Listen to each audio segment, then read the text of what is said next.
പോലെ തന്നെ മനോഹരമായൊരു ചിത്രം അനാർക്കലി. അനാർക്കലിയുടെ ജീവാത്മാവും പരമാത്മാവുമായ സംവിധായകനും നായകനുമാണ് ഇന്ന് നമ്മോടൊപ്പമുള്ളത്. സ്വാഗതം. പേര് പോലെ തന്നെ ഏറെ കാച്ചിങ് ആണ് അനാർക്കലി. ഒരു പ്രണയചിത്രം എന്ന രീതിയിൽ ഈ അടുത്ത കാലത്ത് മലയാള സിനിമയും ഒരു സിനിമാ മേഖലയെ നോക്കുകയാണെങ്കിൽ ഒട്ടനവധി നല്ല പ്രണയകഥകൾ വന്നിട്ടുണ്ട്.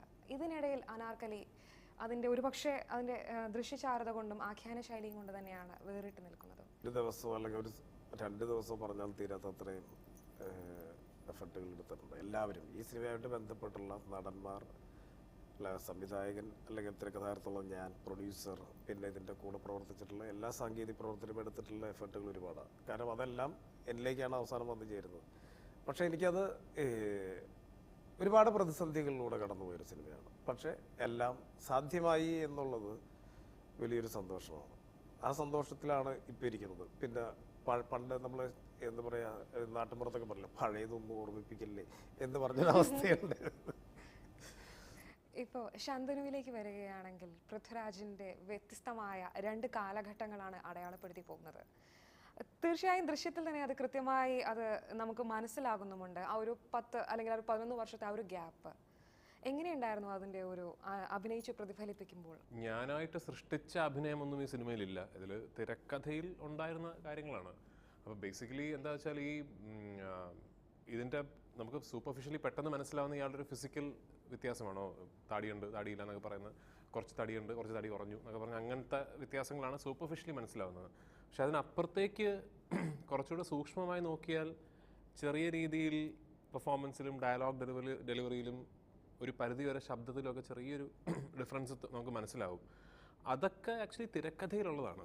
ശാന്തനു 26 വയസ്സുള്ളപ്പോൾ നേവിയിലെ സബ് ലെഫ്റ്റനൻ്റ് ആയിരുന്ന ശാന്തനുവും 35-36 വയസ്സുള്ളപ്പോൾ കവരത്തിയിലെ ഡൈവിംഗ് ഇൻസ്ട്രക്ടറായിട്ട് വരുന്ന ശാന്തനുവും തമ്മിലുള്ള അന്തരം തിരക്കഥയിൽ വളരെ വ്യക്തമാണ്. അപ്പോൾ അത് എഴുതിയ സീൻ ഞാൻ സംവിധായകൻ പറയുന്ന പോലെ അഭിനയിച്ചാൽ ആ വ്യത്യാസം വ്യക്തമാകും. ഇപ്പോൾ ലക്ഷദ്വീപിനെ കേന്ദ്രീകരിച്ചാണ് പ്രധാനമായും കഥ മുന്നോട്ട് പോയത്.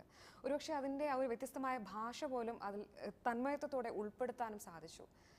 പൃഥ്വി പറയുകയും ചെയ്തു, സംവിധായകനും കഥാകൃത്തും എല്ലാമായ താങ്കളുടെ ഒരു വലിയ എഫേർട്ട് തന്നെയാണ് അതിനകത്ത് ഉള്ളത്. അല്ല, അത് രാജു പറഞ്ഞാൽ പകുതി വിനയമാണ്. അല്ല, എന്താ പറയുക, ബേസിക്കലി എത്ര പ്രാവശ്യം പോയി ലക്ഷദ്വീപിൽ?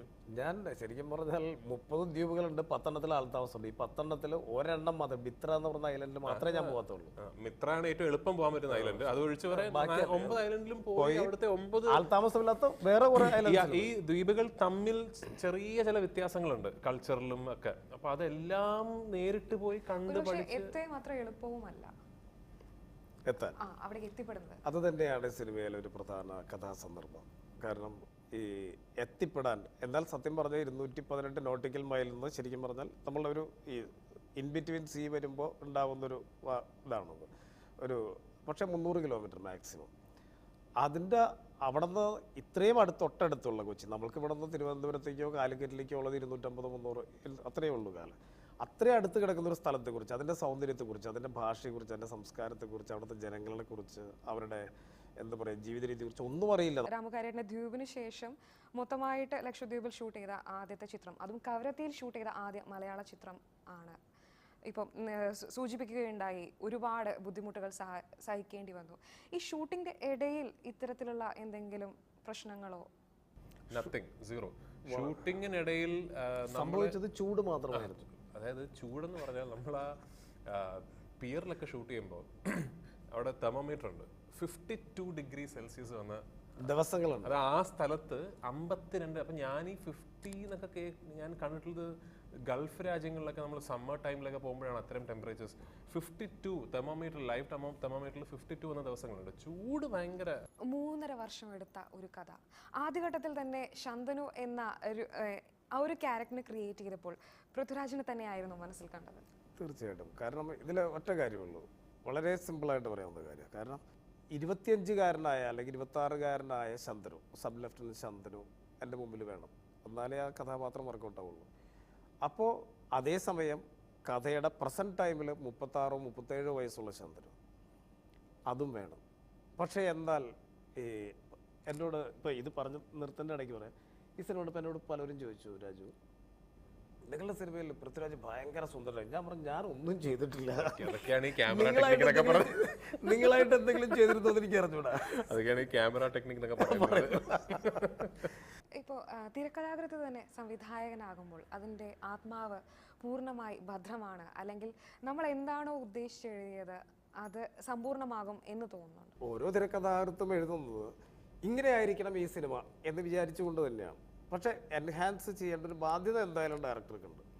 അപ്പം ഞാൻ തിരക്കഥ എഴുതി കഴിഞ്ഞതിന് ശേഷം, ഞാൻ തിരക്കഥ എഴുതുന്നത് തന്നെ ഞാൻ സംവിധാനം ചെയ്യാൻ പോകുന്നൊരു പടത്തിന് വേണ്ടിയിട്ടാണ്. അപ്പോൾ അതുകൊണ്ട് ഇനി ഈ സിനിമ മാറ്റി വെച്ചിട്ട് ഇനി ഞാൻ മാറി നിന്നിട്ട് സംവിധായകൻ്റെ സ്റ്റൈലിൽ നോക്കാമെന്ന് പറഞ്ഞിട്ട് കാര്യമില്ല അല്ലേ. അപ്പോൾ അത് അങ്ങനെ സംഭവിച്ചു പോകുന്നതാണ്.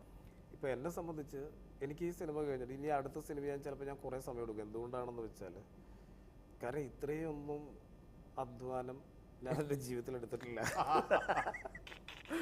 പിന്നെ രണ്ടാമത്തെ കാര്യം, ഈ സിനിമ കൊണ്ട് എന്ത് പഠിച്ചു എന്ന് ചോദിച്ചാൽ ആദ്യം പറയാൻ ക്ഷമ പഠിച്ചു എന്നാണ്. കാരണം ഇത്രയും പേരുടെ ആളുകളുടെ ചിലവരുടെ സ്വഭാവ വൈചിത്ര്യങ്ങൾ, ചിലവരുടെ ഈഗോ, ഇതെല്ലാം നമ്മൾ സഹിച്ച് മതിയാവും. സ്ക്രിപ്റ്റ് റൈറ്റർക്ക് ഒന്നും അറിയേണ്ട കാര്യമില്ല, എഴുതി കഴിഞ്ഞിട്ടുണ്ടെങ്കിൽ കൊടുക്കുക. പിന്നെ അത് മുഴുവൻ സംവിധായകൻ്റെ പണിയാണ്. അതുപോലെ തന്നെ അനാർക്കലിയിലെ ഒരു നല്ലൊരു അട്രാക്ഷനാണ് കബീർ വേദി.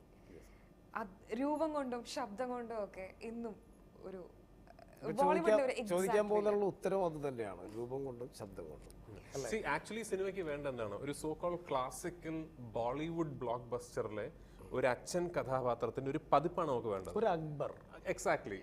അതിന് more than anything else in physicality ആ ക്യാരക്ടർ കൺവിൻസിങ് ആവുക എന്നുള്ളതാണ് ഏറ്റവും വലിയ പ്രധാനപ്പെട്ട. എന്നോട് കബീർ ബേഡിയുടെ സജഷൻ ആദ്യം പറയുന്നത് സച്ചിനെയാണ്.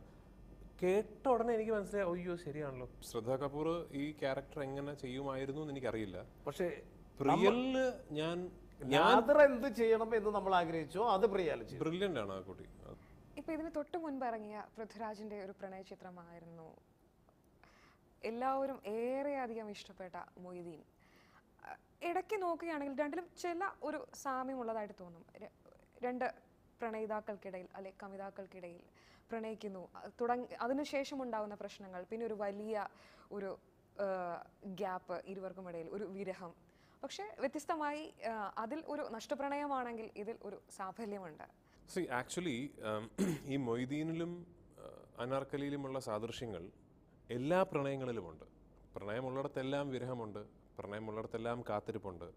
അതിപ്പോൾ അതെ, അതിപ്പോൾ തൻ്റെ കാമുകിയുടെ നാളെ രാവിലത്തെ ഫോൺ കോളിന് വേണ്ടിയുള്ള കാത്തിരിപ്പിൽ തുടങ്ങി 20 വർഷം കാഞ്ചനമാലയ്ക്ക് വേണ്ടി കാത്തിരുന്ന മൊയ്തീൻ്റെ കാത്തിരിപ്പാണെങ്കിലും 11 വർഷം മാതൃയ്ക്ക് വേണ്ടി കാത്തിരുന്ന ശാന്തനുവിൻ്റെ കാത്തിരിപ്പാണെങ്കിലും എല്ലാ പ്രണയങ്ങളിലും കാത്തിരിപ്പുണ്ട്, എല്ലാ പ്രണയങ്ങളിലും വിരഹമുണ്ട്. അപ്പോൾ സാദൃശ്യങ്ങൾ എല്ലാ പ്രണയ കഥകളിലും ഉണ്ടാവും. റിലീസുകളുടെ കാര്യം പറയുകയാണെങ്കിൽ ഈ അടുത്ത് റിലീസ് ചെയ്ത എല്ലാ ചിത്രങ്ങളും ഹിറ്റുകളാണ്. ഒരു ആസ് എൻ ആക്ടർ വലിയൊരു കാര്യമാണ്. അതോടൊപ്പം തന്നെ പ്രേക്ഷകരുടെ ആ ഒരു പ്രതീക്ഷയും വാനോളം ഉയരുകയും ചെയ്യും. അല്ല, എൻ്റെ കഴിഞ്ഞ 3 സിനിമകൾ വലിയ വിജയങ്ങളായി തീർന്നു എന്നുള്ളതിൽ എനിക്ക് അതിയായ സന്തോഷവും ദൈവത്തിനോടും പ്രേക്ഷകരോടും ഒരുപാട് നന്ദിയുമുണ്ട്. പക്ഷേ അതുകൊണ്ട് ഞാനിനി അഭിനയിക്കുന്ന എല്ലാ സിനിമകളും വിജയിക്കുമെന്ന് യാതൊരു ഉറപ്പുമില്ല. ഞാൻ എക്സ്പെരിമെന്റൽ ആയിട്ട് തന്നെ ഇനിയും ചിന്തിക്കുകയുള്ളൂ. എനിക്കിഷ്ടം തോന്നുന്ന, എന്നെ താല്പര്യപ്പെടുത്തുന്ന സിനിമകൾ മാത്രമേ ഞാൻ ഇനിയും തിരഞ്ഞെടുക്കുകയുള്ളൂ. ഇപ്പോൾ അനാർക്കലിയിലേക്ക് വീണ്ടും വരികയാണെങ്കിൽ ഒരുപാട് ക്യാരക്ടേഴ്സ് ഉണ്ട്, ഒരുപാട് പേർ വന്നു പോകുന്നു. പക്ഷെ എല്ലാവരും കാണുന്ന കാഴ്ചക്കാരൻ്റെ ഉള്ളിൽ ഒരു കയ്യൊപ്പ് പതിപ്പിച്ചിട്ടാണ് കടന്നു പോകുന്നത്. ആദ്യമായിട്ട് പറഞ്ഞാൽ പാത്രസൃഷ്ടിയാണ് പ്രധാനമായിട്ടുള്ള കാര്യം. അതായത് ഇന്ന് ഇവർ ചെയ്തിട്ടുള്ള അല്ലെങ്കിൽ എന്താണ് നമുക്ക് ഡിഫറൻ്റ് ആയിട്ടൊരു കഥാപാത്രത്തെ കൊണ്ട് പറയിപ്പിക്കാൻ പറ്റുക, അയാളുടെ മാനറിസം എന്താണ്, അയാളുടെ ചിന്താരീതി എന്താണ് എന്നുള്ളതാണ് നമ്മൾ ഓരോ കഥാപാത്രങ്ങളെ കുറിച്ച് ആലോചിച്ചിട്ട് ചെയ്യാറ്. ചിലപ്പോൾ അത് വിജയിക്കും, ചിലപ്പോൾ അത് നോട്ടീസ് ചെയ്യപ്പെടില്ല. അനാർക്കലിയുടെ പ്രണയമധുരമായ വിവരങ്ങളായിരുന്നു ഇപ്പോൾ നമ്മൾ ഇവിടെ ചർച്ച ചെയ്തത്. ഒരുപാട് സന്തോഷമുണ്ട് ഞങ്ങളോടൊപ്പം ഇത്രയും സമയം പങ്കിട്ടതിന്. അനാർക്കലി നല്ലൊരു വിജയമാണ്, ഒരു വൻ വിജയമായി മാറട്ടെ എന്ന് പ്രതീക്ഷിക്കുന്നു, ആശംസിക്കുന്നു. Thank you so much. Thank you.